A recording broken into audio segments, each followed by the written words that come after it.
na kinausap nila eh. Kaya then yung deliberations, yung kanilang mga debate, kumbaga, kung i-archive o hindi yung articles of impeachment, ayun, naging katawa-tawa. O si Senator Tito Soto. Bago halatang halata naman na sumusunod siya sa speaker noon.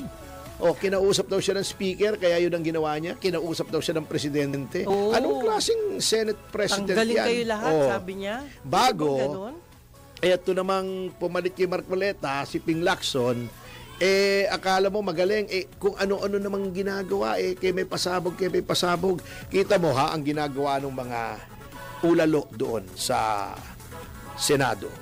Nagtututuro si Diskaya. Ang ganda-ganda ng simulain yun Sinabi itong congressman na ganito, binigyan nila, etc. Si Saldico, anong ginawa? Tinakot nila, hindi ka namin bibigyan ng immunity. Pagkatapos, biglang papasok tong si Kiko Panghilinan, pati si Tito Soto. Ang daming inconsistencies ng affidavit mo. Correct. Bakit hindi ka nagbabanggit nung before 2022? Walang mabanggit yung tao Pinipilit. Pinipilit. Yun na mismo affidavit niya from 2022 up to the present. Sufficient na yon para magkaroon ng kaso yung mga tinuturo niya. Bakit? Ngayon pa lang sinisiraan nyo na kaisa-isang state witness na pwedeng gawing state witness, kaisa-isang tao pwedeng gawing state witness, sinisiraan nyo agad. Hindi pa na nga na-evaluate Hindi naman kayo DOJ. At to be honest, Attorney Panghilinan, hindi ka naman magaling na abogado para magbigay ka ng opinion dyan. Wala ka naman karanasan dyan Nag-litigate ka na ba ng criminal case na may state witness? Na ipasok mo na bang kahit sinong kliyente mo sa witness protection program? Huwag ka nang magsasalita dyan. Kasi alam naman nating lahat, kung di mo pinakasalan si Sharon Cuneta, di ka mananalo Kilala noon Magsial ka nga lang lats ka sinwerte ka lang. Maganda si Sharon. Mahilig sa chipmunk si Sharon Cuneta. Nakukitan siya siguro at pinakasalan ka. Aray ko! Hindi naman talaga naman real talk, di ba? Bago itong pagka tinuturo ay congressman, member ng House of Representatives, na papunta na kay Zaldico at kay Martin Romualdez ang trail, ayaw nilang maniwala. Pero pag ang tinuro ay kapwa nila senador, si Joel Villanueva at si Jinggoy Estrada, ba't naniniwala agad kayo? May problema tayo dyan akala ko ba magaling na pulis yung si Ping Lacson?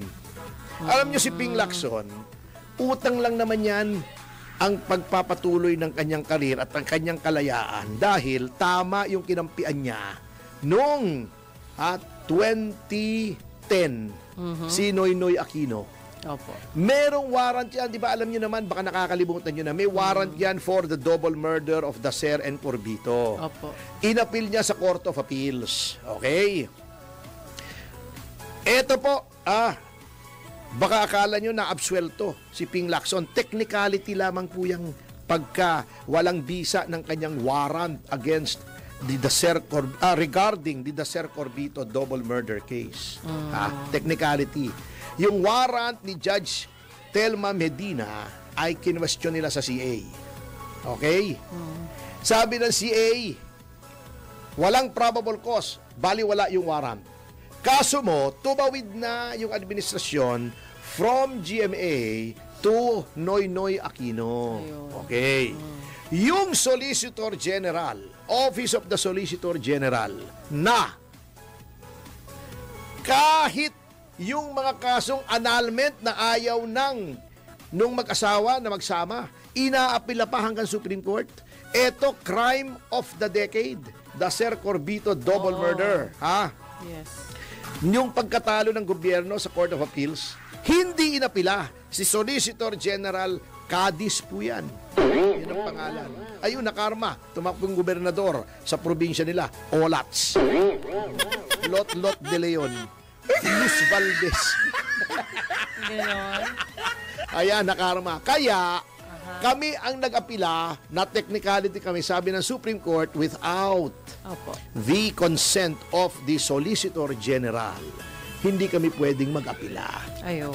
At dahil dyan, sa kasong yan ni Ping Lacson, kung saan naagrabyado ang gobyerno dahil ayaw kumilos ng Solicitor General, nag-iba ang rule. Sabi, pwede muna kami mag-apila, hihingin lang ang komento ng Solicitor General. Ayun. Dahil sa kasong yan yun. Kasi maraming naluluto pag hindi maayos yung Solicitor General. Buti na lang, nung panahon ni Duterte, napakaayos ng Solicitor General, si Joe Calida. Yeah. Pero kang kamoting kahoy ang Solicitor General, wala kang mapapala. Yan ang nangyari. Kaya, yung kay Lacson ay nawala ng probable cause. Ngayon, yun, namamayagpag siya. Ang investigasyon naman niya, pagkagulo-gulo. Wala nang ginawa kundi contractor, DPWH official, na low ranking pa. Yung pangalan noon, si Hernandez. Opo. Ano ba naman yun? Deputy lamang yun di ba? Correct. Yun ang dinidikdik nila. Mayroong ill-gotten wealth yun, pero yung puro small fish, puro dilis, Mr. Lacson, ang iyong nalalambat, yung mga malalaking isda nakakalusot sa lambat mo. Ang dinamay mo lang, yung mga kasamahan mo pa. Ewan ko kung bakit dinamay mo pa yung kasamahan mo.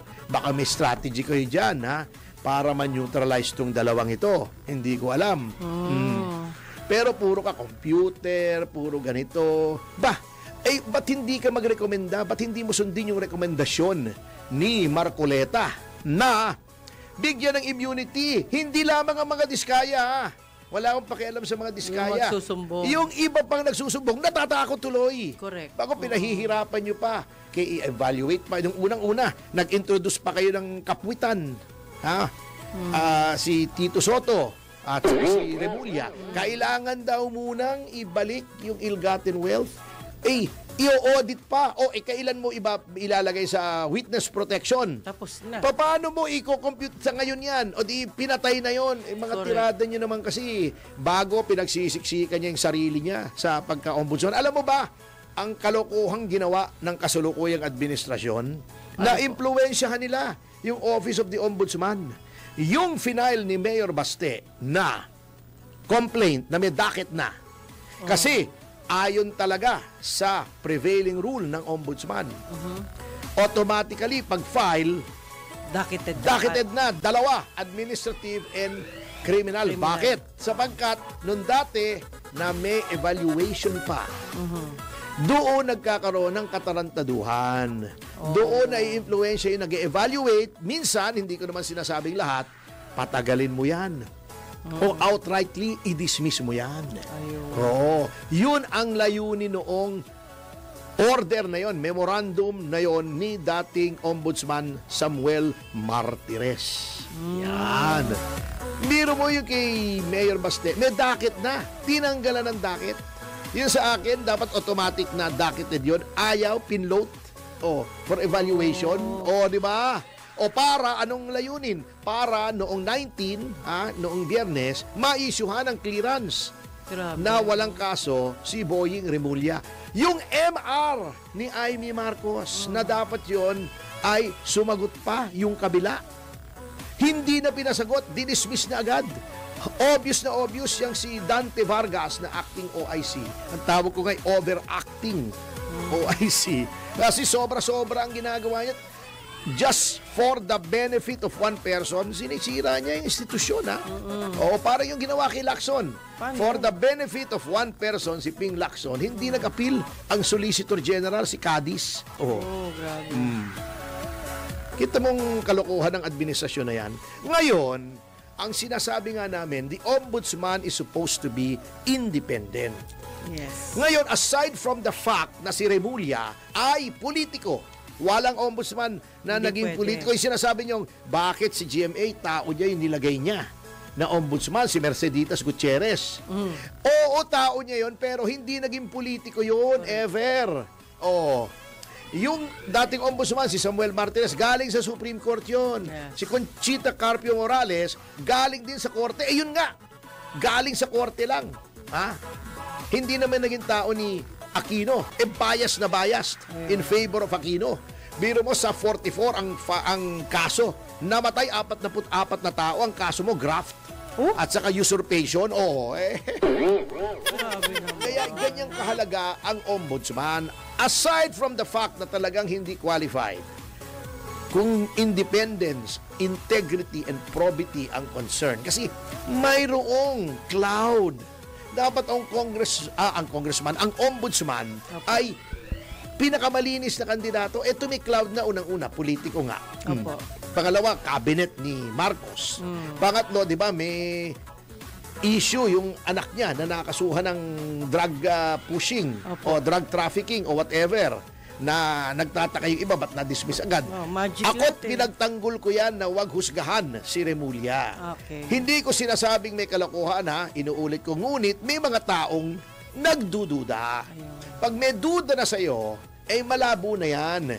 Hindi na credible yan. At ang pinakamabigat, umpisa pa lang, hindi pa siya na-appoint na ombudsman. Obvious na ang Malacanang, ang Pangulong Marcos ay may hidden hand or not so hidden hand na pinipilipit, pinipuwersa, binabraso na siya ay maging ombudsman. Nasaan ang independence mo? Kung utang mo yung iyong pagiging ombudsman sa isang presidente na ginawa ang lahat para ikaw ay maging ombudsman. Nasaan ang independence diyan? Kaya tutol tayo kay Remulla. Ang dami pa niyang kaso. Hindi, may wala na nga. Tinanggal diba? na nga, miraculously. Alam mo, yung mga kaso, yung mga MR na yan, may tinatawag yung aging. First in, first out. Huwag mong sabihin, meron na kaso na mas matagal pa yung MR kesa roon kay Amy Marcos. Hindi nyo pa dinidesisyonan yung bagong MR in a few days, dinesisyonan ninyo.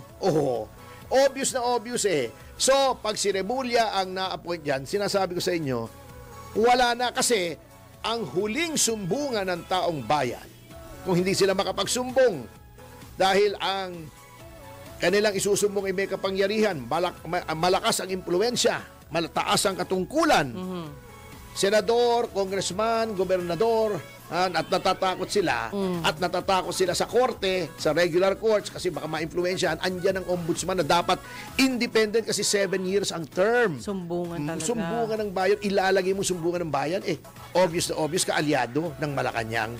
Di pagtatakpan niya lahat ng mga kaalyado ng Malacanang na ituturo, useless na ngayon mag whistleblower. Yun ang problema dyan kay Remulla.